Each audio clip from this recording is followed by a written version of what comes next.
오늘은 사도신경 다섯 번째 시간입니다. 마태복음 1장 18절에서 25절까지의 말씀을 가지고 예수님의 스캔들이라는 제목으로 함께 은혜 나누고자 합니다. 사도신경이라고 했을 때 신경이란 말의 뜻이 패스워드, 비밀번호 그런 뜻입니다. 여러분, 비밀번호를 누르고 우리가 출입문을 열 때에 하나의 번호라도 틀리면 문이 열리지 않습니다. 이와 같이 패스워드는 정확하게 하나하나를 제대로 눌러야만 출입이 가능합니다. 여러분, 사도신경의 내용은 우리가 신앙을 고백함에 있어서 하나하나의 내용이 다 중요한 내용이다 라고 할 수 있습니다. 지난 시간에 예수님은 신이시다. 예수님의 신성에 대해서 우리는 배웠습니다. 예수님은 하나님과의 관계에 있어서는 하나님의 유일하신 독생자 아들이시고, 우리와의 관계에서는 예수님은 우리의 주인 되시며 그리스도이시다라는 것을 우리가 배웠습니다. 이 내용은 바로 예수님의 신성을 강조합니다. 우리가 이렇게 예수님의 신성만 강조하다 보면 예수님의 인성, 예수님이 인간이셨다라는 사실을 놓치게 됩니다. 그래서 많은 이단들은 가현설, 도케티즘에 빠집니다. 도케티즘이라는 이 말은 도케오라는 헬라어에서 나왔는데요. 마치 우리가 환영을 보다 또는 꿈을 꾸는 것과 같이, 환상 속에서 아니면 귀신을 보는 것과 같이 이렇게 보는 것을 도케오라고 합니다. 많은 사람들이 예수님의 인성을 부인하고 예수님은 가현설, 그냥 구름을 타고 이 땅에 오신 영적인 존재로 그렇게 이야기하죠. 그러한 흐름들은 기독교 초기 기독교에 매우 강력하게 일어났습니다. 초기 기독교에서 가장 강력한 이단이 영지주의라는 단체입니다.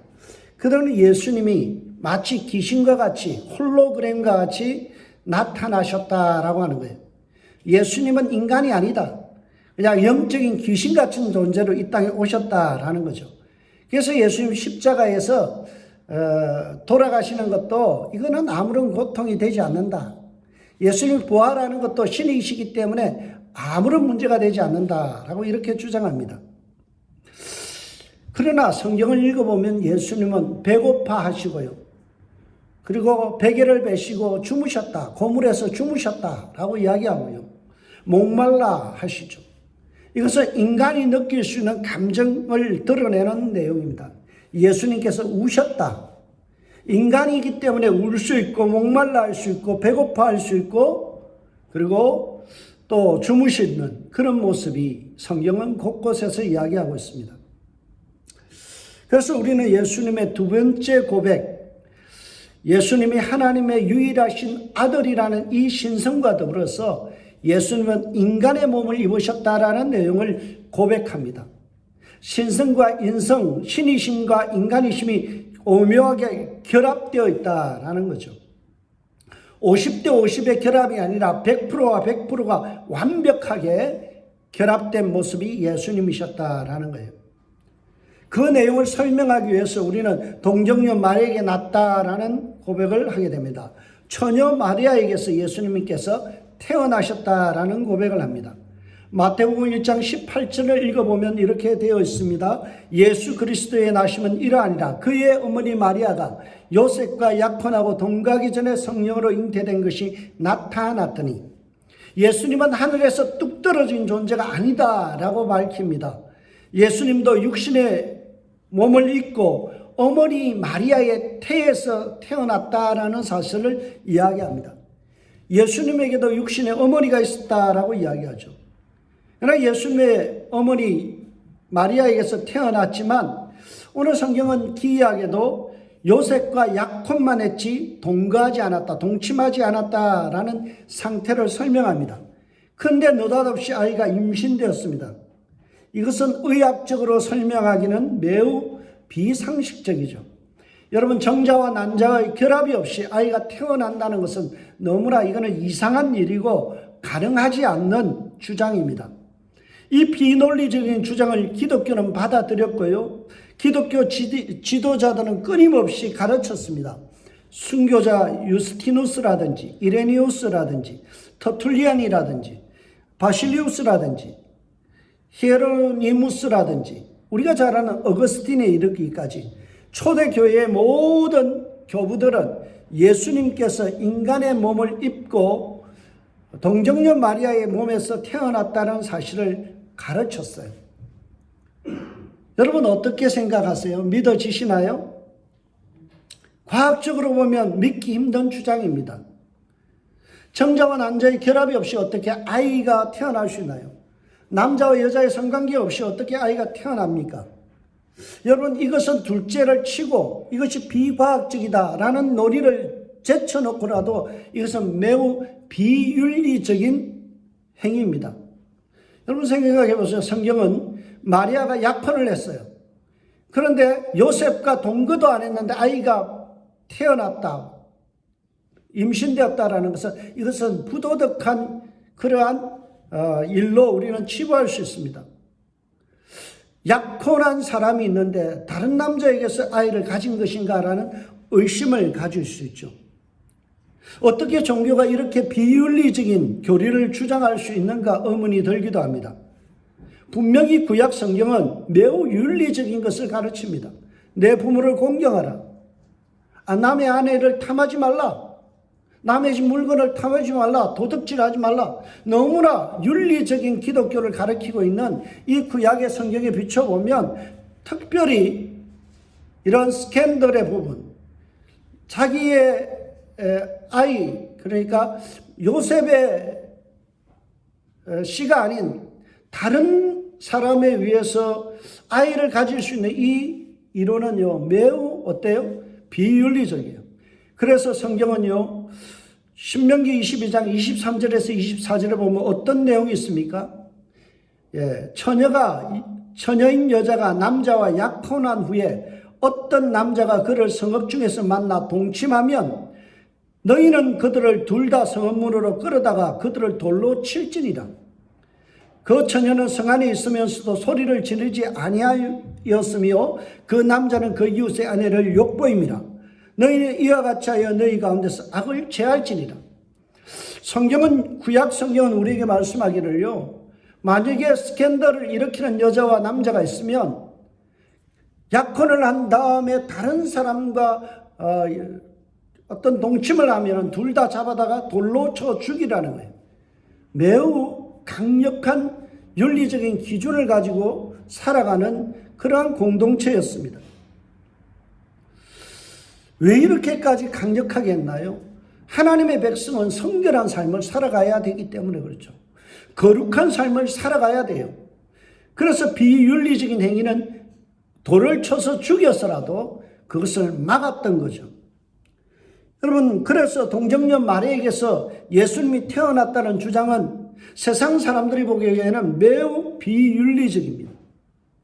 세상 기준에 보면 말도 안 되는 비상식적인 주장일 수 있습니다. 과학적으로 보면 비과학적이고 매우 어리석은 사람들이나 속아 넘어갈 법한 그런 주장입니다. 그래서 기독교 안에서도 이것은 신화다라고 주장하는 사람들이 있습니다. 대표적인 사람들이 감독교회 감독을 지냈던 존 셀비 스퐁이라는 사람입니다. 이 스퐁이라는 주교 목사는요, 이런 주장을 해요. 초대교회가 인간 예수를 신인 것처럼 그리스도화, 신격화하는 과정에서 그 신화를 만들어내기 위해서 동정녀 마리아라는 이런 신화를 만들어내서 그를 포장한 것이다 라고까지 설명하는 목사도 있어요. 예수님께서 동정녀 마리아에게 태어난 것을 하나의 예수라는 인간이 그리스도라는 이 신격화된 존재로 만들기 위해서는 여러 가지의 그러한 꾸밈이 필요하고 포장이 필요했다라고 주장하는 목사도 있다라는 거예요. 이런 주장들은 여전히 기독교 안에서 명맥을 이어옵니다. 그래서 기독교 내 자유주의자들은요, 이러한 주장을 되풀이합니다. 예수님은 인간의 진환이 아니야. 결코 신이 될 수 없어. 이것이, 그리고 예수님이 마리아의 몸에서 동정녀 마리아, 처녀의 몸에서 아이가 태어난다는 것은 이것은 논리적으로 성립할 수 없고 이성적인 판단이라고 할 수 없다라고 이야기하죠. 여러분, 이런 견해를 가졌던 사람이 바로 마리아의 정혼자 요셉, 약혼자 요셉입니다. 마리아의 스캔들을 그는 어떻게 취급하나요? 19절에 보세요. 그의 남편 요셉은 의로운 사람이라 그를 드러내지 아니하고 가만히 끊고자 하여. 무슨 말입니까? 이 일이 발각되면 동네 창피라는 거죠. 내 정혼자가, 약혼녀가 나와의 관계가 없이 아이를 가졌다라는 것은 부끄러운 일이다. 그래서 가만히 끊고자 했다. 덮어두기를 원했다라는 거죠. 요셉의 입장에서 생각하면 나의 정혼자 이 마리아가 어느 날 배가 불러오기 시작해요. 순간적으로 어떤 판단이 들었을까요? 나와는 상관없는데, 나는 분명히 잠자리를 같이 하지 않았는데 나의 약혼자가 배가 불러온다는 것은 이것은 다른 남자의 아이를 가졌다라고 추론하는 것이 합당하고 매우 이성적인 판단이에요. 그래서 이 정혼자 요셉은 얼토당토하는 이런 마리아의 주장, 내가 어느 날 처녀이지만 성령에 의해서 아이를 가졌다라는 이 주장이 허무맹랑하게 들렸을 거예요. 그의 머릿속에는 순간적으로 다른 남자의 아이를 가졌구나라는 생각을 했을 것입니다. 여러분, 이것이 매우 상식적인 판단이고요, 매우 이성적인 판단이에요. 이러한 이성적인 판단들은요, 기독교 박해자들 안에서도 일어납니다. 요셉과 같은 스탠스를 취하면서 기독교를 공격합니다. 초기 기독교의 적대자들은요, 예수님을 뭐라고 불렀는가 하면 사생자다라고 불렀어요. 사생자가 뭐예요? 아버지 모르는, 그냥 아이가 태어났다는 거예요. 그래서 초기 기독교를 박해했던 많은 단체들이 뭐라고 주장하는가 하면, 틀림없이 마리아가 로마 군병에 의해서 성폭행을 당했거나 아니면 로마 군인과 정분이 나서 그래서 아이를 가져놓고는 딴소리 하는 것이다 라고 주장을 하며 공격을 해왔어요. 크게 예수님의 신성에 대해서 부인하는 두 가지가 있었죠. 하나는 가연설, 하나는 사생아라는 주장입니다. 여러분, 처녀가 아이를 배도 할 말이 있다라는 말이 있잖아요.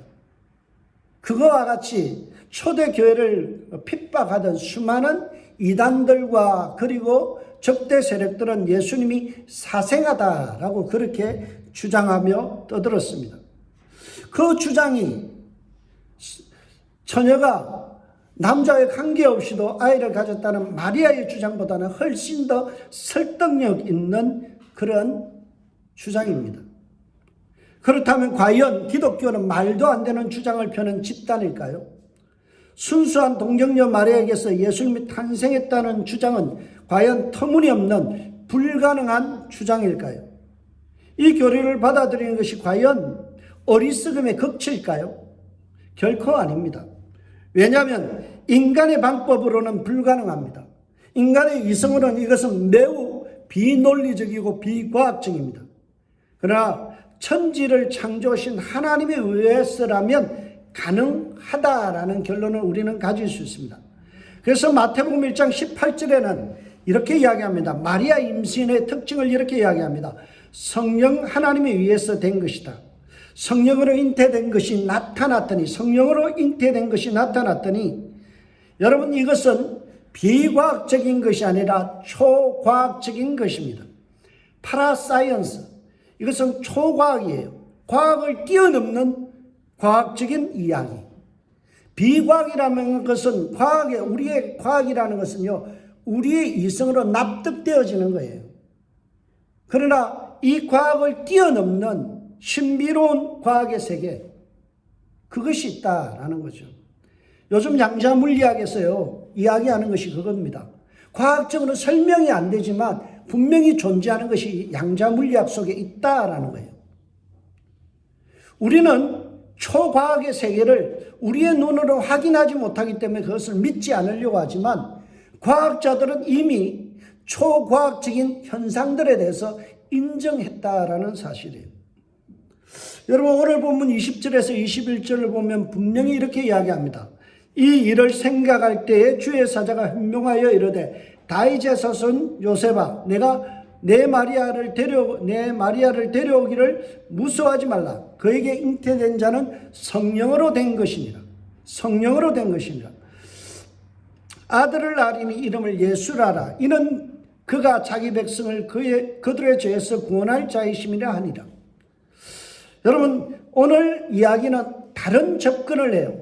성경은 과학적으로 조명해 보면 이것이 비논리적이고 비상식적인 이야기로 치부될 수 있지만, 그러나 하나의 절대 상수, 변화의 상수가 있다는 거예요. 그게 뭐예요? 바로 성령이 위한 것이다라는 거죠. 여러분, 우리가 1이라는 숫자가 있어요. 1은 1에 지나지 않아요. 그러나 그 앞에다가 무한대를 갖다가 곱하게 되면 어떻게 돼요? 더하게 되면 어떻게 돼요? 무한대가 되는 거예요. unlimited라는 이 절대 상수가 갖다 붙여지는 한 순간에는 어떤 일이 일어나요? 1이라는 숫자가 무한대가 되어버려요. 지금 성경은 우리의 이성과 우리의 과학과 우리의 생각으로는 1에 지나지 않는, 상식적으로는 도저히 납득되지 않는 일을 뭐라고 이야기해요?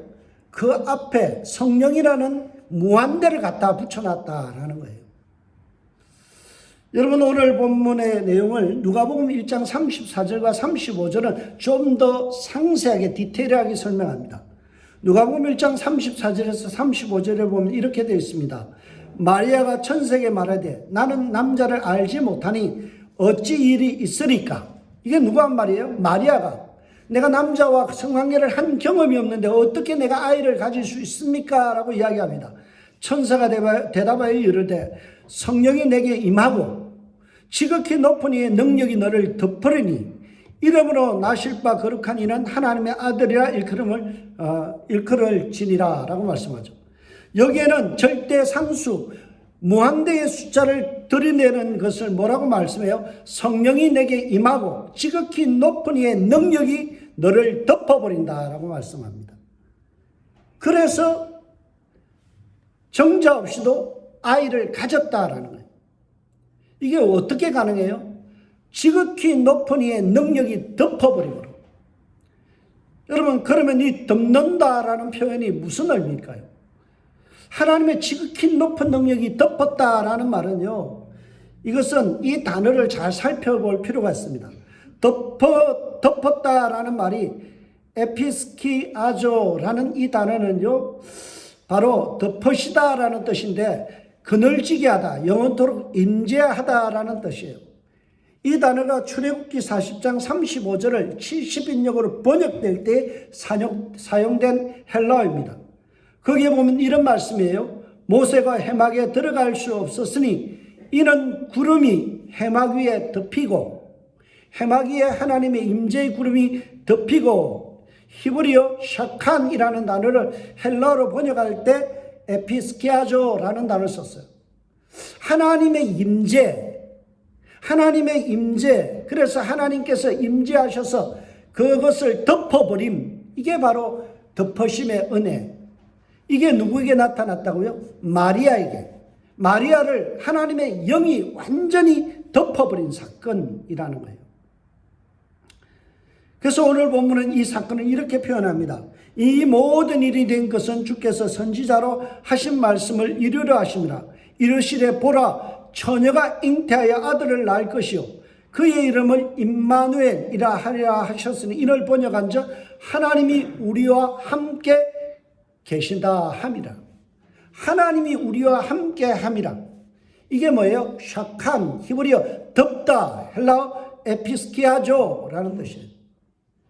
여러분, 하나님, 전능하신 하나님이 나에게 임재하시면 여러분, 이 일이 가능할까요? 가능하지 않을까요? 가능하죠. 하나님이 임재하시면요, 못할 일이 뭐가 있습니까? 누가복음 1장 37절에 보면 대저 하나님의 모든 말씀은 능치 못함이 없느니라. 하나님의 말씀은 능치 못함이 없어요. 하나님께서 천지를 창조하실 때 하나님이 가라사대 말씀하시니까 어때요? 빛이 있으라 하시며 태양빛, 온 우주의 빛이, 별빛이 만들어졌어요. 하나님께서 땅이 있으라 하시며 어떻게 됐어요? 땅이 드러났고요. 물이 한 곳에라 모이라 하니까 어떤 일이 일어났어요? 바다가 만들어졌어요. 그런데 여러분, 여자의 몸을 빌리지 않고 아이 하나 만드는 것, 주님 앞에서, 하나님 앞에서 불가능한 일이랄까요? 아니에요. 흙으로도 사람을 만들어서 그 흙 속에 생기를 불어넣으심으로 인간을 창조하신 창조주 하나님의 능력은요, 여자가 없이도 아이가 탄생할 수 있어요. 그 대표적인 예가 뭐예요? 예, 아담의 갈비뼈를 취하여서 하와를 만들잖아요. 여러분, 하와라는 생명체가 여자가 어떻게 만들었어요? 아버지와 어머니의 관계를 통해서 만들어진 거예요? 아니에요. 창조주 하나님의 오묘하신 솜씨로 그냥 만들어버린 거예요. 여러분, 저는요, 하나님께서 나에게 임재하신다면 나도 아이를 뵐 수 있겠구나, 그런 생각도 해요. 남자인 나도 능히 하나님의 능력이라면, 아니 갈비뼈, 아담의 갈비뼈로도 여자를 만들어내신 하나님인데, 하나님의 영, 성령께서 내게 임재하시면 내 갈비뼈 12개 뽑아서 12아들도 만들겠다. 그게 하나님의 능력이에요. 이게 초과학, 파라사이언스예요. 그냥 과학이라면 이거는 납득될 수 없는 비논리적인 이야기지만, 하나님의 능력이 내게 임하시면, 셔칸, 내게 임재하신다면, 하나님의 능력이 내게 나를 덮으신다면 이런 문제가 되지 않는다라는 거죠. 그래서 게알더스 보스라는 성경신학자가 있습니다. 그분이 성육신을 이렇게 이야기해요. 예수님께서 이 땅에 몸으로 오신, 인간의 몸으로 오신 사건을 이렇게 설명합니다. 선지하신 메시아가 인간성 안에 들어오셔서, 인간의 몸으로 오셔서 초역사적인 분이 역사의 흐름 속으로 개입해서 들어오신 사건이다. 선지하신, 창조 이전에 계셨던 예수님께서 인간의 몸을 입고 오신 사건이 성육신이다라고 이야기하죠.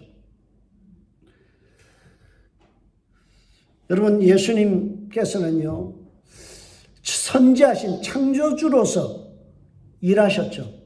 하나님께서 창조를 계획하시면 예수님께서 실행하셔서 창조를 만드셨어요. 그리고 성령님은 그것을 적용 내지는 데코레이션 하셨다라는 거죠. 그런 하나님의 능력이 한 여자 마리아에게서 덮으시고 이해를 하시면 어떤 일이 일어날까요? 능히 남자 없이도 아이를 가질 수 있다라는 결론을 도달할 수 있습니다. 저는 이 본문을 다루면서 좀 의심 내지는 궁금했던 부분이 있어요. 아니, 그냥 전능하신 하나님이면 그냥 하나님께서 그냥 납득할 수 있고 과학적인 방법으로 아이를 만들어내시면 되지, 왜 이렇게 이상한 방법을 사용하셨을까? 이것을 하나를 고민하게 됐어요. 왜 그랬을까요? 왜 비윤리적으로 보여지고 비과학적으로 보여지는 이러한 방법으로 예수님은 탄생하게 되었을까요? 이것은 세상의 모든 사람을 죄에서 구원할 구원자의 조건을 완벽하게 성취 또는 만드시기 위하여서 이럴 수밖에 없었다라는 것이죠. 여러분, 죄에서 우리를 구원하시기 위한 구원자가 되려면요, 죄가 없는 상태여야 돼요. 죄 있는 인간이 죄를 대속할 수 있다면 나나 여러분이 직접 하면 되죠. 그래서 구원자가 되기 위해서는 신성, 하나님의 신적인 영역이 필요했다라는 거죠. 그래서 하나님께서는 그 안에 신 부분이 뭐예요? 성령 하나님에 의해서 탄생하는 이 방법을 선택하셨죠. 죄가 없으신 상태로 이 땅에 오게 하시고요. 그리고 인간의 죄를 친히 담당하기 위해서는 인간이어야 된다는 이 이 조건을 합당하게 이루기 위해서는 마리아의 몸에서 탄생하는 이 두 가지의 서로 모순된 이것을 한 몸에서 이루셔야 됐다라는 거예요. 구원에 있어서 이거는 매우 중요한 핵심 과제입니다. 만약 구원할 자격이 없는 자가 십자가를 진다면 무효입니다. 구원할 능력도 없고요, 우리에게 죄사함을 성취할 능력 자체가 사라지는 거예요. 그래서 인류를 구원하기 위해서는 반드시 십자가를 지고 인류의 죄를 담당하기 위한 구속자, 구원자의 자격을 갖춰야 돼요. 그래야만 유효가 되는 거죠. 그 유효한 대속을 이루기 위해서는 하나님께서 선택하신 방법이 바로 동정녀 마리아라는 여자의 몸에서 태어나는 인성과 더불어서 성령에 의해서 만들어지는 이 신적인 영역이 함께 결합되었다라는 거죠. 이 방법은 어느 날 느닷없이 예수님께서 주장하신 사건이 아닙니다. 이것은 이미 예수님이 태어나기 700년 전에 이미 이사야 선지자를 통하여 예언하신 말씀이죠. 급조해서 마리아가 변명으로 내가 아이를 가졌는데 이러한 성령에 의해서 잉태되었다라는 주장을 한 것이 아니라 이 동정녀 마리아에 의해서 탄생할 것은 이미 700년 전에 구약 성경에서 예언한 내용이다라는 거예요. 대표적인 본문이 이사야 7장 14절입니다. 이사야는 동정녀 마리아에게서 태어날 것을 세 차례나 예언합니다. 그 중에 대표적인 내용이 우리가 잘 아는 이사야 7장 14절의 말씀입니다. 거기에 보면 이렇게 되어 있습니다. 그러므로 주께서 친히 징조를 너희에게 주실 것이라. 보라, 처녀가 잉태하여 아들을 낳을 것이요 그의 이름을 임마누엘이라 하리라. 임마누엘의 뜻이 뭐예요? 하나님이 우리와 함께 하신다, 하나님이 덮으신다 라는 뜻이죠. 이미 700년 전에 구약 선지자 이사야가 세 차례에 걸쳐서 처녀 몸에서 메시아가 태어난다라고 이야기하고 있습니다. 성관계의 경험이 없는 처녀의 몸에서 태어나야만 메시아가 될 수 있는 자격이다라는 거죠. 이 자격 조건을 갖추기 위해서 복잡한 방법을 하나님께서 선택하셨어요. 예수님은 성령이 마리아 태 속에서 임재하여 아이를 생산케 한 산물이죠. 이것은 인간의 측면에서 보면 말도 안 되는 그런 썬데이 서울에서나 나올 법한 그러한 스캔들입니다. 그래서 사람들은 과학을 덜먹이며 이것을 받아들이려 하지 않습니다. 많은 사람들은 예수님의 탄생의 이야기가 신화다, 그래서 믿지 못하겠다라고 이야기하죠. 분명 동정녀 마리아에게서 예수님이 태어난 것은 스캔들입니다. 성경은 이것을 분명히 스캔들이라고 이야기합니다. 여러분, 스캔들이라는 말이 원래 어디서 온 말일까요? 성경 용어입니다. 성경에 보면 스칸달론에서 발전된 단어가 뭔가 하면 이 스캔달론에서 나온 말이 스캔들이라는 영어 단어예요. 스캔달론이라는 이 단어가 여러 곳에 사용되는데 그 뜻은 걸림돌 또는 끄리낌, 그런 뜻이에요. 예수님께서 이 단어를 사용하셨어요. 마태복음 11장 6절에 보면 예수님께서 하신 말씀 속에 이 단어가 나옵니다. 누구든지 나로 말미암아 실족지 아니하는 자는 복이 있도다 하시니라. 여기서 실족이라는 단어가 스캔달론이에요. 예수님께서 뭐라고요? 나 때문에 나의 스캔들 때문에 넘어지는 자는 넘어지지 않는 자가 복되다. 예수님의 동정녀 마리아 탄생에 이 걸림돌에 넘어지지 않는 자가 복되다라는 거예요. 예수님께서 인간의 몸을 입고 신이신 예수님께서 이 땅에 오셨다는 이 스캔들, 여기에 걸려 넘어지는 자는 복이 없다. 그러나 그 걸림돌을 뛰어넘는 자는 복이 있다라고 예수님께서 말씀하셨어요. 여러분, 인간의 이성과 논리라는 관점에서 보면 분명히 예수님의 동정녀 마리아 탄생은요, 걸림돌이에요. 그것은 실족케 하는 걸림돌이고 끄리낌이에요. 인간의 이성과 인간의 논리로 봐서는 이것은 너무나 허무맹랑한 이야기, 걸림돌입니다. 하지만 그 모든 일에 절대 변수, 무한대가 되시는 하나님이 하셨다라고 우리가 받아들이면요, 이것은 찬양이 되는 거예요. 여러분, 우리가 하는 것이 아니라 우리 인간과 인간의 기술로 이런 일을 했다라면 이것은 불가능한 일이에요. 그러나 우주 만물을 만드신 하나님의 손에 의해서, 하나님의 역사심에 의해서, 하나님의 일하심에 의해서 만들어진 일이라면 이것은 능히 가능한 일이고 우리가 찬양할 수밖에 없는 일이다라는 거죠. 동정녀 마리아에게서 예수님의 탄생 사건은요, 하나님의 기가 막힌 전략이고 모략입니다. 그 놀랍고 찬양할 수밖에 없는 하나님의 일하심을 믿는다는 고백이 뭔가 하면 오늘 우리가 고백하는 동정녀 마리아에게서 나셨다라는 이 고백입니다. 오늘 이 고백은요, 단순히 한 여자의 몸에서 납득할 수 없는 방법으로 잉태된 사실을 내가 믿어줄게 라는 차지원이 아니에요. 내가 못 믿을 수밖에 없는 이 인간의 이성과 논리를 그냥 덮어놓고 내가 믿어줄게 라는 그런 선심 쓰는 그런 고백이 아니에요. 어떤 의미예요? 하나님의 일하심이 있으셨다는 거예요. 전능하신 하나님의 능력이 우리를 구원하시기 위하여 마리아라는 여자를 희생 삼아서 그 방법을 사용하셔서 우리를 구원하시기 위하여 놀랍고도 정교한 이 일을 행하셨다라는 고백입니다. 그래서 이것은 인간의 이성과 논리를 뛰어넘는 뭐예요? 파라사이언스, 초과학이에요. 여러분, 우리의 시야가 넓어져야 돼요. 우리의 이성과 우리의 직관과 그리고 우리의 논리로만 성경을 읽어나가면 결코 성경은 납득될 수가 없어요. 창세기 1장 1절은 뭐라고 말씀하여요? 태초에 하나님이 천지를 창조하시니라. 네가 믿을래 말래 둘 중에 하나 선택하라는 거죠.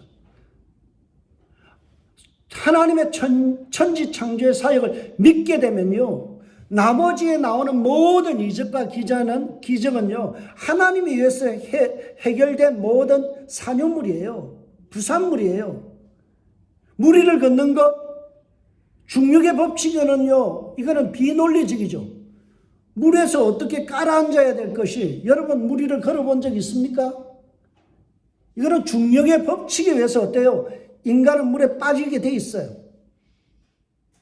그런데 그 중력이란 법칙을 누가 만들었어요? 하나님이 만드셨거든. 하나님께서 그 순간 중력의 법칙을 걷어가 내시면 어때요? 우리가 생각하고 우리의 눈과 이성으로는 결코 이해될 수 없는 이 기적 같은 일이 일어나는 거예요.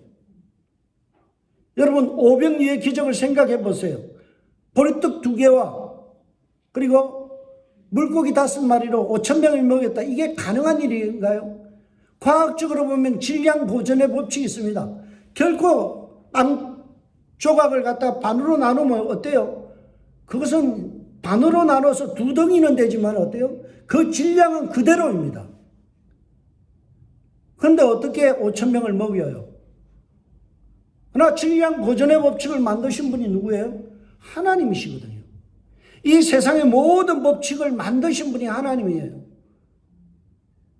그러니까 하나님께서 그 질량의 보존의 법칙을 뛰어넘는 일들을 하실 수 있다는 거죠. 그것이 초과학이라는 거죠. 여러분, 우리가 잘 아는 한자 성어가 있습니다. 정저지화라는 말이 있죠. 정저지화라는 말에 우리가 잘 아는 단어인데요. 그게 무슨 뜻일까요? 운물 속의 개구리라는 거예요. 여러분, 운물 안에 있는 개구리는요, 운물 앞만 봅니다. 운물 안에서 개구리가요, 위를 보면 어때요? 동그란 뭔가 세상이 있는 거예요. 하늘에 파란 것만 보여요. 그게 세상의 전부예요. 자기가 경험하는 운물이 모든 거예요.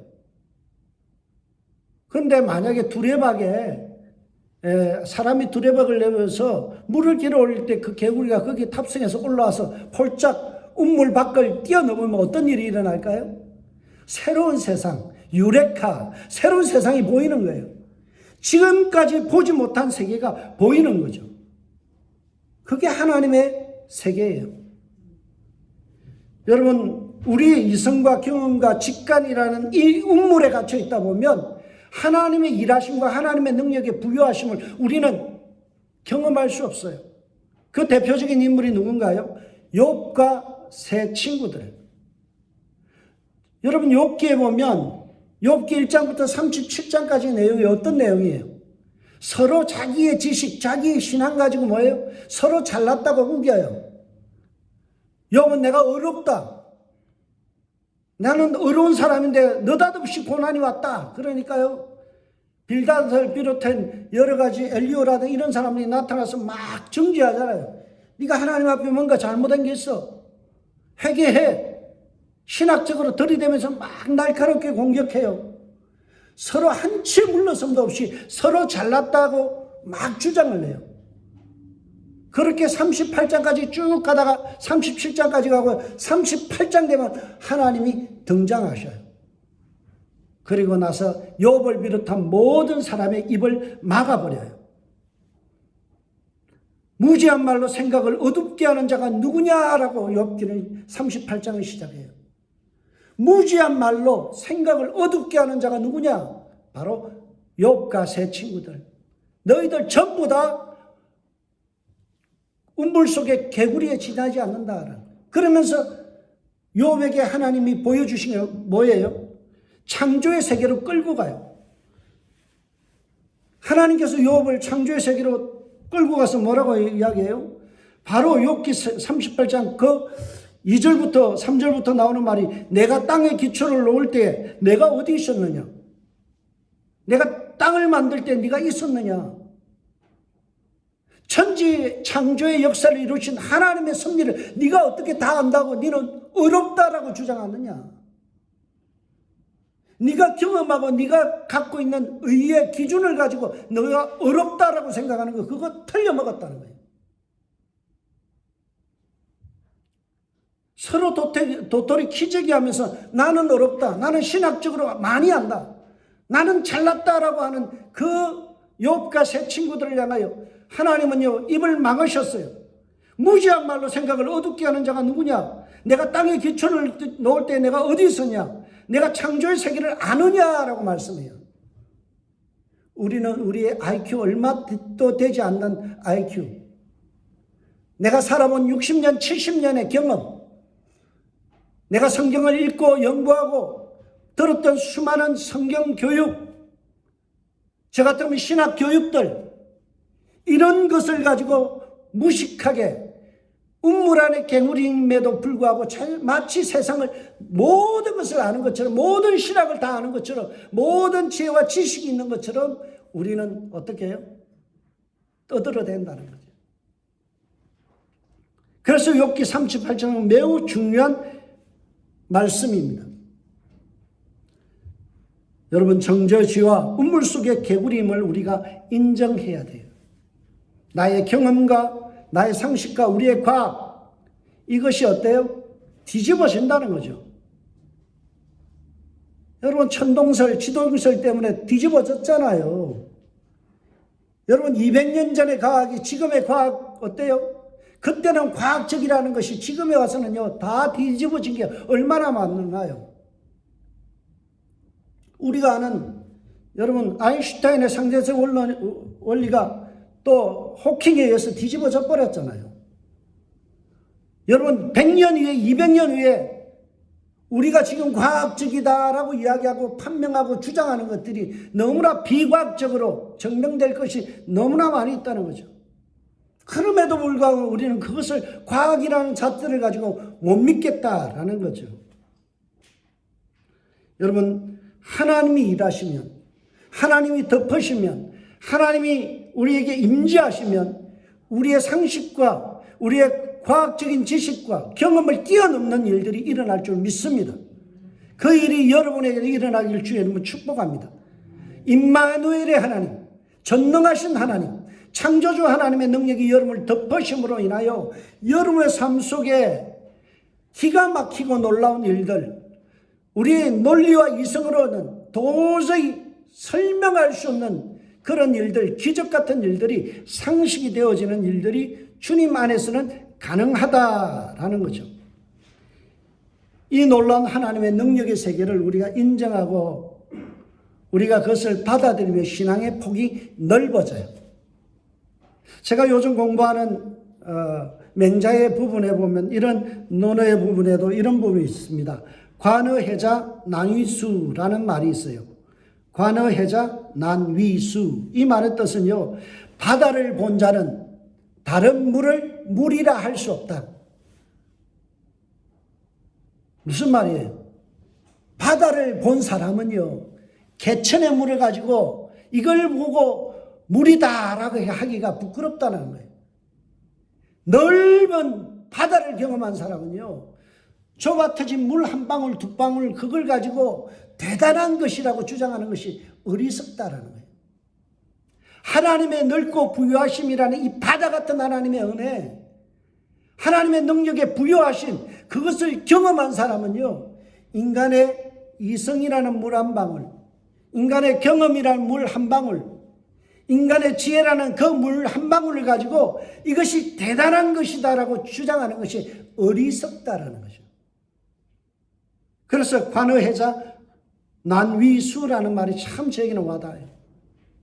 제가 성경을 열심히 파고 신학을 10년 이상 공부하고, 제가 이래봐도 석사학위 3개 받고요, 박사학위 하나를 공부하다가 그만뒀지만요, 참 신학을 열심히 했어요. 그런데 제가 아는 것이요, 먼지의 하나에 지나지 않아요. 하나님의 능력의 부유하심과 넓고 크심 앞에 보면요, 물 한 방울에 지나지 않는 거예요. 여러분, 나의 물 한 방울을 바다에 더한다고 바다의 높이가 높아질까요? 묻혀서 보이지도 않아요. 우리는 우리의 지혜와 우리의 지식과 우리의 주장과 우리의 경험을 앞세워서 우리는 무식하게도 뭐예요? 내가 아는 것이 전부다라고 이야기해요. 그래서 마리아의 탄생은 비논리적이고 비과학적이다라고 이야기합니다. 아니에요. 초과학적, 파라사이언스. 하나님의 능력의 부유하심을 우리가 인정하고 임마누엘 대신 하나님이 우리 인생에 들어오셔서 역사하신다면 여러분, 기적은 상식이 되는 거죠. 여러분, 이것을 믿고 산다는 것이 바로 우리가 오늘 고백하는 동정녀 마리아에게서 예수님이 탄생했다라는 고백입니다. 하나님의 능력은 무한대이시다. 하나님은 일하심에 있어서 빈틈이 없으시다. 하나님은 말씀하신 대로 700년 전에 이사야를 통하여 하신 말씀을 그대로 적용시켜서 인간의 논리와 인간의 이성을 뛰어넘는 하나님의 일들을 하신다라는 거죠. 하나님의 부요하심을 겸손히 찬양할 수 있는 한 주간이 되실 주의 이름으로 축원드립니다. 동정녀 마리아에게 탄생하신 예수님을 인정하는 것이 참 믿음이에요. 우리의 하잘것없는 이 지식과 지혜와 그리고 경험과 직관을 주님 앞에 물 한 방울에 지나지 않는 이것을 내려놓고 바다 같은 주의 풍성하신, 바다같이 넓으신 주의 은혜, 바다같이 넓으신 하나님의 크신 그 능력의 부유하심을 우리가 인정하고 산다면 어떤 일이 일어날까요? 모든 세상의 일들이 우습게 보일 거예요. 내가 그렇게 골몰하고 내가 그렇게 힘들어하던 모든 문제가 주님 앞에서는요, 아무것도 아닌 거예요. 그래서 우리가 늘 기도하기는 주님, 그 광대하시고 위대하신 주의 능력으로 나를 덮어주세요. 주님이 덮으시면 됩니다. 불가능한 일도 주님의 덮으심의 역사, 마리아에게 덮으셨던 그 은혜가 나의 인생에도 주님 덮으심으로 인하여 내 삶에 기적이 일어나기를 소망합니다. 이 믿음 가지고 한 주간을 승리하는 저와 여러분들 되시길 주의 이름으로 축원드립니다. 기도하겠습니다.